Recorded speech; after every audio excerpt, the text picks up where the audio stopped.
Hello, and welcome to the First Texas Association of Builders Zoom at Noon virtual education series sponsored by HOTCHKISS Insurance.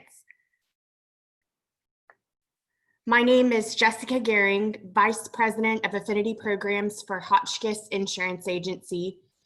We have been an education sponsor for TAB and Sunbelt for many years. And though we look forward to the return of face-to-face events, for now, be on the lookout for these Zoom at Noon seminars on the second Tuesday of each month until the end of the year.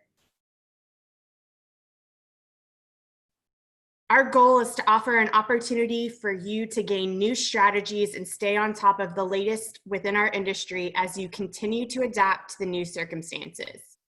In the event that we can assist you with any of your insurance needs, including general liability, builder's risk, workers' compensation, employee benefits, equipment, surety, and bonds, please call us at HOTCHKISS Insurance. We are here to support the success of your business. Now for today's session, Crisis Communication via Social Media, Phil Crone, the Executive Director for the Dallas Builders Association, will lead us through ways to use social media platforms professionally and effectively. You will learn the basics of crisis communication and how to leverage your message with limited resources to become a trusted source of information. Phil Crone leads a professional staff at the Dallas BA tasked with carrying out the priorities set by volunteer leaders. They represent more than 1,300 member companies and is one of the largest local home builders association in the nation, covering a 10-county area that nearly houses 5 million residents. Phil holds an undergraduate degree from Purdue University and a law degree from SMU. Phil, please take it away. All right, there we go. Get that video going.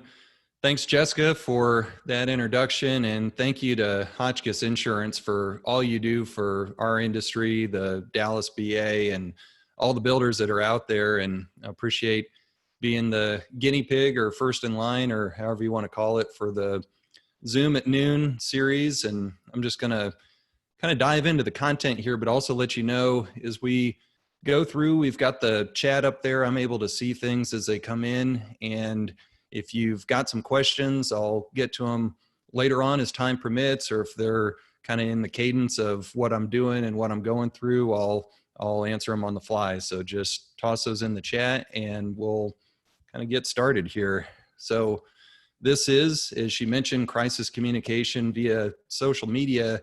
And this is a pretty massive topic. So definitely not something that we're going to be able to teach you all about in an hour. Quite frankly, it's something that I've been learning a lot about, especially these days, just as we've dealt with these unprecedented challenges. And what I'm hoping to do is explain to you, why is this worthwhile?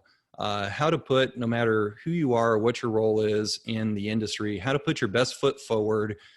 Some of the basics of crisis communication, what kind of persona do you want to have? What and why do you want to word things? Because that has an awful lot of implications on just the overall rapport of your company. And we'll kind of go through a little exercise on how to apply that using the lumber crisis that we're having right now with the rising prices that are happening in that commodity. And then also I'll roll through some really helpful resources that I think have given me some guidance that are out there, and I think those will give you the same. So this will, again, be something that whether you work for an HBA or whether you're playing any other role in the industry, you can really put your best foot forward when it comes to putting your social media out there and your own unique insights. And just kind of talk about this a little bit on, why is this worthwhile? Well, we've got a really high profile industry. We definitely here lately, you've seen homes, especially over the last few months, have been more essential than ever. They are serving as our offices, our schools, our sanctuaries. They're really taking the forefront here. And that's been a big reason why we've been deemed essential. And TAB, I know, has worked really hard along with your local HBAs and NHB to make that happen. But we also have people that pass construction sites all the time. We're very visible in terms of what's happening or not happening out there. Also, the industry is doing, as you all know, and I'm happy to report and see that this industry is doing really, really well when others aren't doing as well. So that also opens us up to a little bit more scrutiny than we may have had typically before this. So I'm going to try to keep this talk apolitical, but I don't think it's political to say that this world is in desperate need of quality sources of information, and you can be that no matter who you are. So knowing a few of the fundamentals, you can be that source and make sure that this critical industry remains on the forefront of the solutions that we're trying to find out here through this crisis. So first thing, I'll kind of talk about just before we get into your unique insight is that we talk about social distancing. And I kind of hate that term, because I miss the in-person networking. I miss being in front of a crowd and seeing you all and trying to make this more interactive. But I also think that social media, while it's not a like for like substitute for that, it's very important. We've got to be socially present now during a time when we are physically distant. So again, I think this is a great way for you to satisfy that thirst of, some of the knowledge that we used to get in those seminars, like the Sunbelt Show, not just in the seminars themselves, but in the time that we were able to spend with our peers before, during, and after, just how's it going in the market? What are you seeing with your company? These type of things. That conversation needs to be elevated to social media. And we're going to talk a little bit about the basics here on how to do that. And this has been helpful here in Dallas. This has worked. We've done fairly well, and a big credit for that goes to our staff, goes to our members like Jessica and others that have really been on the forefront of these things. I mean, since March, the Dallas BA, in fact, has gained about 1,000 followers on all social media platforms combined. Our COVID-19 website has had about nearly, I think about 5,000 page views, with people spending an average of 4 minutes on that website, which is about twice as long as they spend on the rest of our website. So people are actually going there and they're reading this stuff.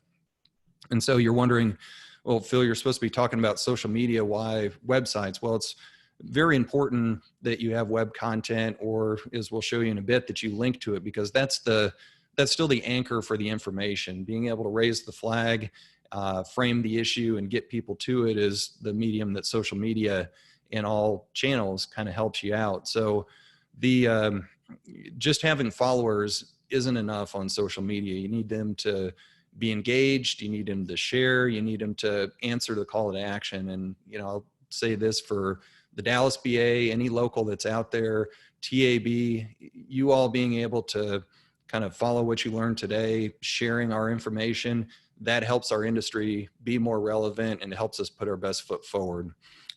Some other stats, though, we've doubled our social media referrals here in Dallas. I think we've doubled those since March. We get nearly 150 clicks a month to our membership application since March, and our annual retention rate has gone from just shy of 78% up to just over 79%. And we're plus 15 members since January. So if you had asked me, are those numbers good a year ago, I probably wouldn't be as happy. But these days, we're growing, albeit slowly, and I've been happy with that. And I think that this has had a little bit to do with it. So again, really quick overview of a very broad topic. Here we go. This is the first lesson. This site always, or this commercial always amuses me, and that's stay in your lane. You're not, let's talk about, before we talk about who you are, let's talk about who you aren't. You're not an epidemiologist. You are not a virologist who, the first one, studies how infectious diseases and pandemics kind of spread across the area. And we've been hearing in the world, and we've been hearing from them. A virologist talks about and specializes in your immune response to COVID-19 or any other infectious disease. You're also not a public health official or a political commentator. Although if you open up Facebook, you'll see that there are a lot of people that may not be those, but they sure as heck play them on TV or Facebook there. So don't do that. I mean, if you are one of those people, try to separate that from your company because, again, who do you want to be in terms of your rapport with your customers and with the people that you're trying to reach and the people that you're trying to build trust with when you do business. So again, I think LinkedIn's also a really good example of this. The lines are kind of starting to blur a little bit on LinkedIn between the stuff you see just in the business world and what you see on Facebook, but the same rules apply. I would say even more so on LinkedIn. But there are also, and one thing that it's been, I know, frustrating for me, frustrating for our members to realize in all of this is that there are very basic questions about the mess that we're in right now that the data don't have answers for. I'd love to have it, would love to figure out. I would be really skeptical of people who feel like they've got the answers on these things. How many people are infected? How deadly is it? How long does immunity last? Where will cases surge next? How effective is a vaccine going to be? When are we going to get back to normal? That's something I've thought a lot about, and I know you have too. So, while the answer to my point is while the answers to these questions are relevant to us, they cannot be answered by us. The message for you is be informed, but also be humble enough to know where your expertise is. I would say do be informed and do follow some of the developments that are out there. You need to know what's going on in the broader world. Know that every day there's going to be studies and stories that come out that may or may not have data that supports the often politically motivated conclusions that people want to jump to. But a couple of sources that I really prefer here are it's kind of a problem and solution thing. What are the numbers? Think the numbers are too low, too high, someone's hiding the ball, whatever. The point is the elected officials that influence and have an impact on our industry are looking at those numbers and they're reacting accordingly. So we have to do that too. There's a website that I've linked to in that link that I shared in the chat. It just goes to the Johns Hopkins website. I think it's more user-friendly. It's called WorldoMeters, and it puts the numbers in real time on what's going on with the virus. So again, what's that mean to us? Our whole strategic focus at the Dallas BA is basically two different scenarios. One, what do we do and what are our priorities when cases are surging? Two, what are our priorities when they're stable or trailing off, as fortunately they appear to be at this moment. So we just kind of kick in and change our message accordingly when that happens. There's another one called, think of solutions, called FiercePharma.com, and that just has a kind of twice daily coronavirus tracker that just says, here's what's going on in the treatment world. And it's just really matter of fact, give me the information, don't dwell on it other than just to be informed and move on, because that contributes, of course, to the presence that we have to have as an industry here. So, let's kind of think about applying this. All right, well, you're informed about what's going on in the world. You realize that as an essential critical industry in construction, you have a big role to play in this. And whether you're a small company or a big company, people are watching us and you can have a voice, and you can have a voice that helps, I think, supplant some of the things that you otherwise would have with the live in-person networking. So let's kind of get to how this applies at the local level, at the industry level. So let's look at this. Let's imagine that this is a post by Lumber Company A.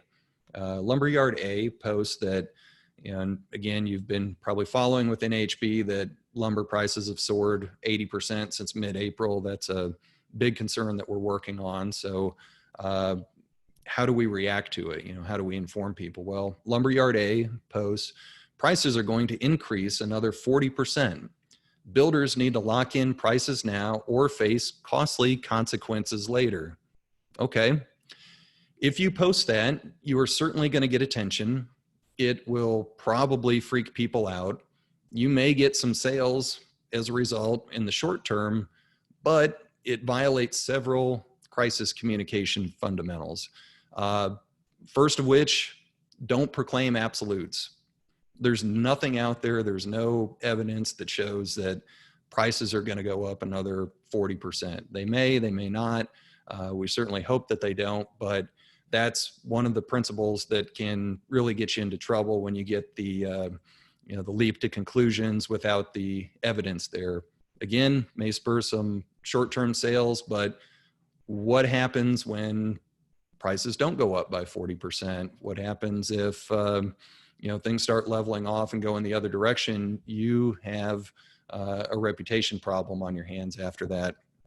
So again, there's a difference between getting attention and being an expert. So I'll give you another example here. Lumberyard B posts, "Don't be alarmed by rising lumber prices. They will stabilize soon. Capacity is about to catch demand, and a new agreement with Canada will come soon." Okay, so we're looking at a kind of different tone that people are taking here. This essentially says, okay, we're leaping to conclusions like the last one did. We're assuming that capacity is going to catch up. I haven't seen the data to prove that. A new agreement will be reached. We hope it will, but again, no evidence to support that either. But you're violating with this post another major tenet of crisis communication, and that's over reassurance.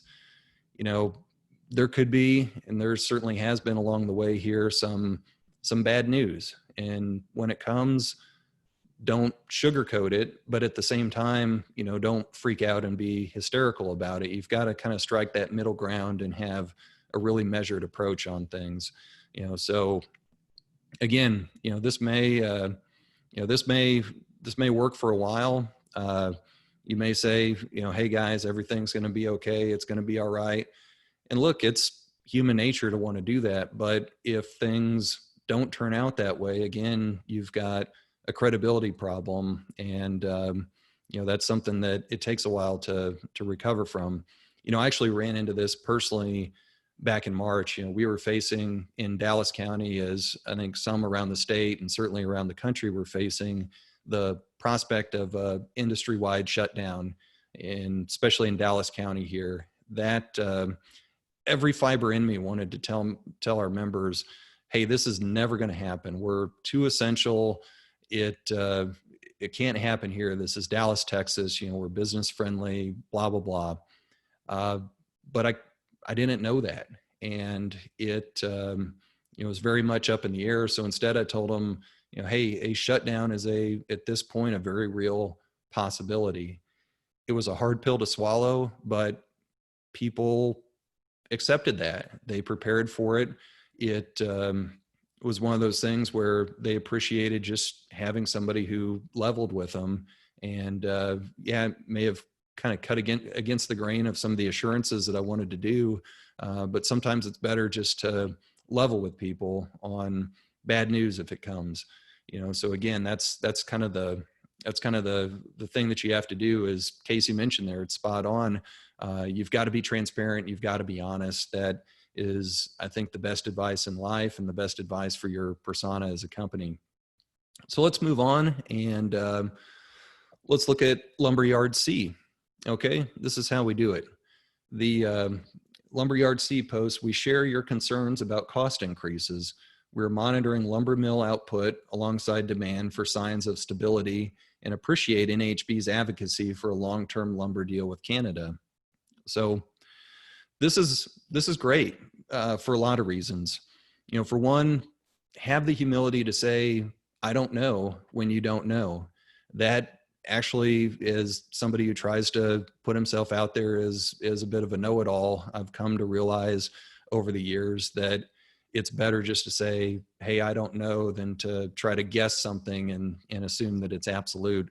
So that's what they say. They say, hey, we feel you. That's another thing in here. Validate people's fears that they have. Empathize with them a little bit. I think that's also something, without being, I don't think I'm being too political to say that the world lacks a little bit of empathy right now. Tell people, hey, I feel you. I'm worried about this too. We also are taking control of the situation to the best extent that we can, because here's where we're looking for answers. And this, I think, is another thing that on the transparency front that you can do, is tell people, hey, this is the data, this is the source, this is whatever, where we're looking to try to figure out the way through this. In this case, it would be lumber mill output on the supply side, and whatever developments NHB is able to have in their talks with the Commerce Department and a long-term deal with Canada. So then that tells everybody, hey, this company feels us, sees what's going on. They're monitoring the situation. So we'd love to come back to them as a source later. And by the way, here's where they're involved and here's what they're doing. And of course, that translates very well to the HBA context as well. I think that works pretty well. So, again, I want to go through this to kind of explain to everybody why what you say and how you phrase it is almost the most important thing than, the substance or the facts that may be contained in any article. Because, again, if the data is not there, you can provide a pretty good overview of the landscape as you see it, even if you don't know all the answers. The other thing is there's no winning and losing here. I'll go back to Lumberyard C for a second. There's no winning or losing in terms of being proven right or wrong. Lumberyard A may be right with what they predict. Lumberyard B may be right with what they predict. One of them's going to be wrong, maybe both of them. They're going to have a big reputation problem if they are. C's kind of cut that middle ground there, and I think that's another lesson here, is acknowledge opinion diversity. If there's a competitor that's out there or somebody else that's out there that may have a different view on the industry than we do, look at those, acknowledge that there's a diversity of opinions, and realize that it's not about being proven right or wrong.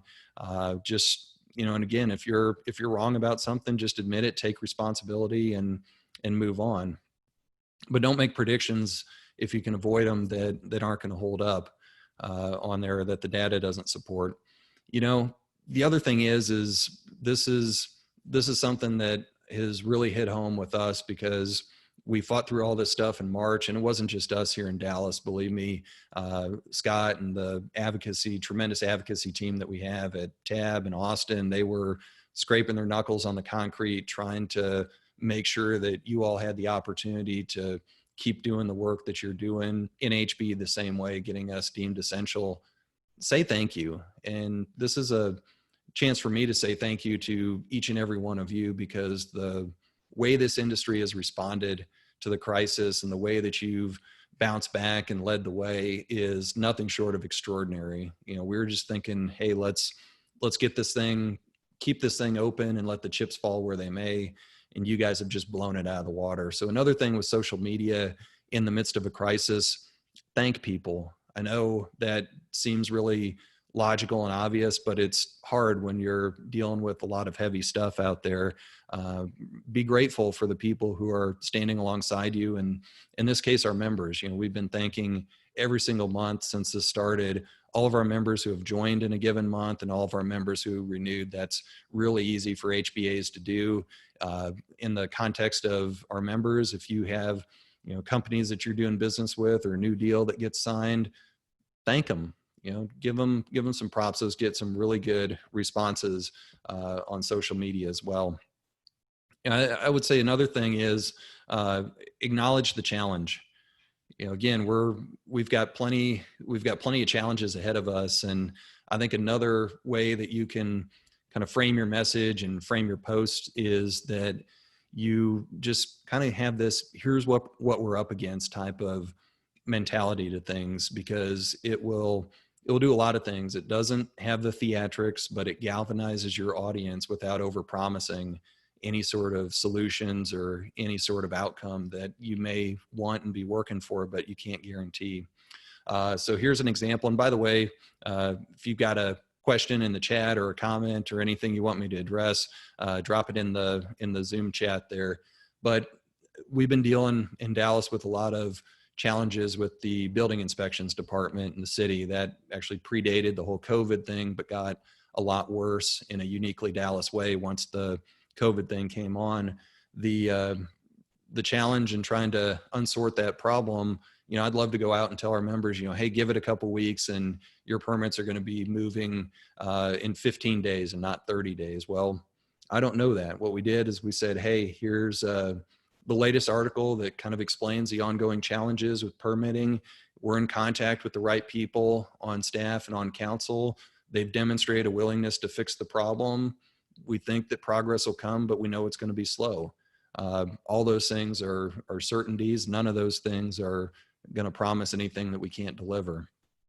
The other part, when all the executive orders from the governor were coming down and we were trying to sort through this, just like the rest of y'all were, just having this, here's where things currently stand. This is our overview of the situation. These are the scenarios where we think it's going to go. We're continuing to work for you and be a strong advocate for housing. And this is a message, this is something that we can coalesce around. And you don't have to have a communications degree, a law degree, be an HBA.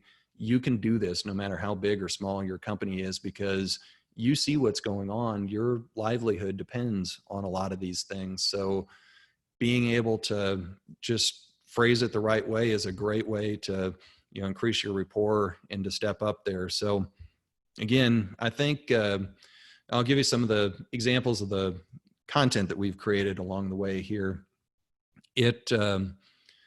And this is, our staff has all the artistic ability. I'm just the, write it out message guy, and I'll be way too verbose when I do it. And then they'll somehow make it into a really nice picture presentation there. But our members have done well too. The primary formats that we use are Facebook, Instagram, LinkedIn.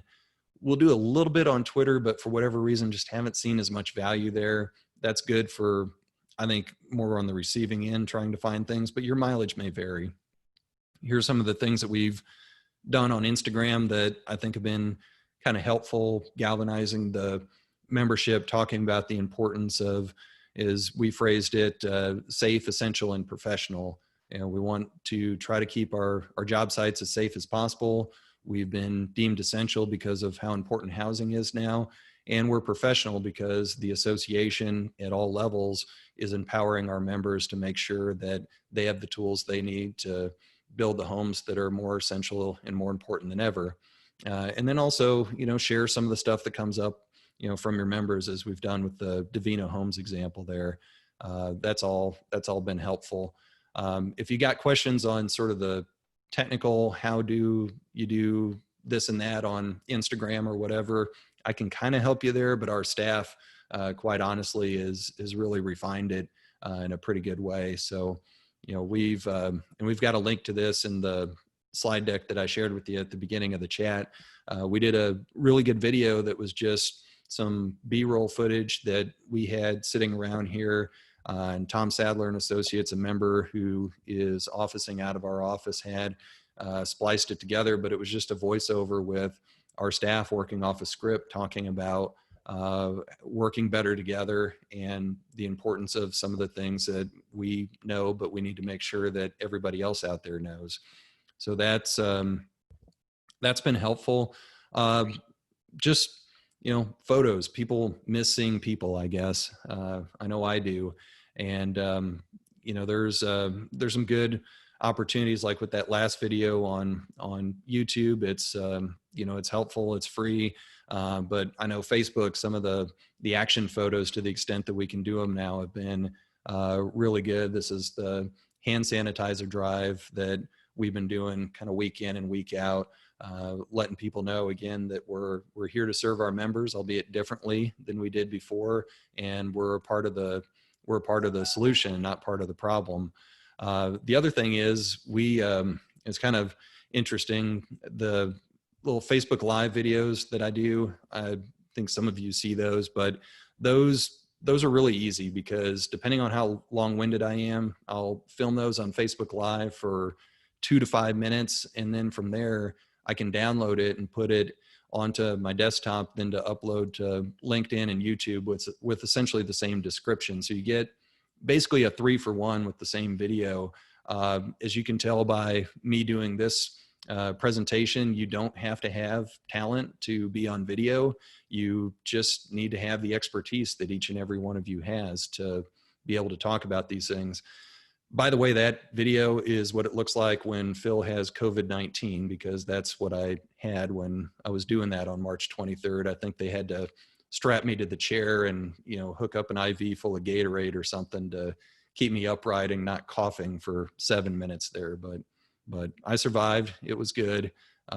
We made it through, and I think we got a lot of outreach and engagements on those videos, just telling people, hey, here's what's going on and here's the world as we see it right now.